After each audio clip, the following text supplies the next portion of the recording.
Bayern Munich berjaya menjulang trofi UEFA Champions League setelah menewaskan PSG di perlawanan akhir tempoh hari. Gol tunggal hasil jaringan Kingsley Coman pada minit ke-59 sudah cukup untuk memastikan kemenangan Bayern. Ini merupakan kejuaraan UCL yang ke-6 buat mereka. Assalamualaikum guys.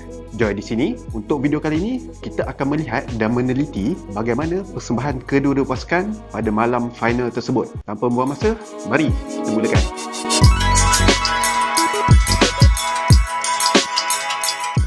Kedua-dua pasukan berjaya menepati ramalan ramai peminat bola sepak dengan mara ke final kali ini. Masing-masing memperoleh kemenangan mudah di aksi semifinal. PSG mengalahkan Leipzig 3-0, manakala Bayern menewaskan Lyon dengan jumlah jaringan yang sama. Dari sudut taktikal, final kali ini amat dinantikan kerana kedua-dua pasukan bermain dengan corak serangan pantas. Bayern dengan sistem high pressingnya, manakala PSG dengan individual skill di bahagian serangan yang diterajui oleh Neymar dan juga Kylian Mbappe. Dalam game tersebut, Bayern turun dengan formasi 4-2-3-1 dan PSG dengan formasi 4-3-3. Kylian Navas kembali di posisi goalkeeper PSG setelah direhatkan di perlawanan semifinal akibat kecederaan. Performa Navas malam tu bagi aku okey dan tak banyak yang dia boleh buat untuk menafikan jaringan Coman. Di posisi centre back PSG, Thiago Silva dan juga Presnel Kimpembe bagi aku nampak solid malam tu. Cuma ada satu saja kesilapan positioning diorang dan dihukum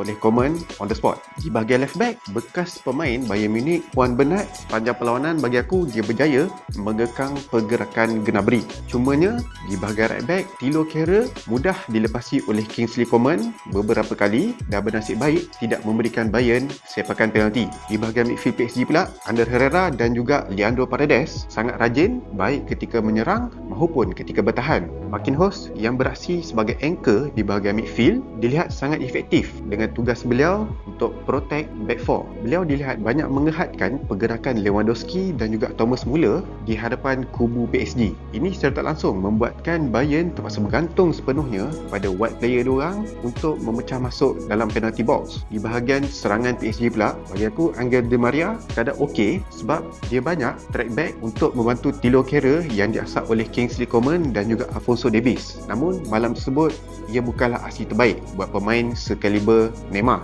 Beliau dilihat banyak bermain di bahagian center untuk memberi peluang kepada Mbappe bermain di sebelah kiri. Neymar mudah kena mark dengan pemain-pemain Bayern. Mbappe pula banyak melepaskan peluang keemasan di depan pintu gol dan bagi aku malam tersebut beliau kelihatan masih lagi belum fit sepenuhnya daripada kecederaan beliau. Dan kesilapan terbesar PSG malam tersebut adalah percaturan Tuchel yang menurunkan Choupo-Moting sebagai sub dan meninggalkan Icardi di bangku simpanan.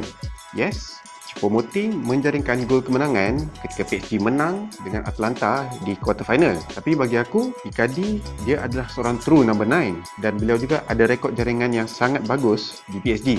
Tapi tak adil untuk meletakkan 100% punca kekalahan PSG pada Neymar dan Mbappe semata-mata. Sebab malam final tu, Manuel Neuer membuktikan beliau masih lagi world class goalkeeper. Bukan saja bagus dalam ball distribution, tapi tangkas dalam menafikan segala percubaan daripada PSG. Ditambah pula dengan back four Bayern yang pada aku sebenarnya tak sekebal mana. Semasa game di semifinal, Lyon dilihat mudah untuk mengeksploitasi kelemahan pertahanan Bayern. Paling utama, Jerome Boateng dilihat makin slow disebabkan faktor usia. Beliau bernasib baik sebab Alaba dan juga Kimmich berjaya menutup segala ruang kelemahan beliau. Alphonso Davies, prospek muda di bahagian left back Bayern juga bergelut dalam situasi one-on-one.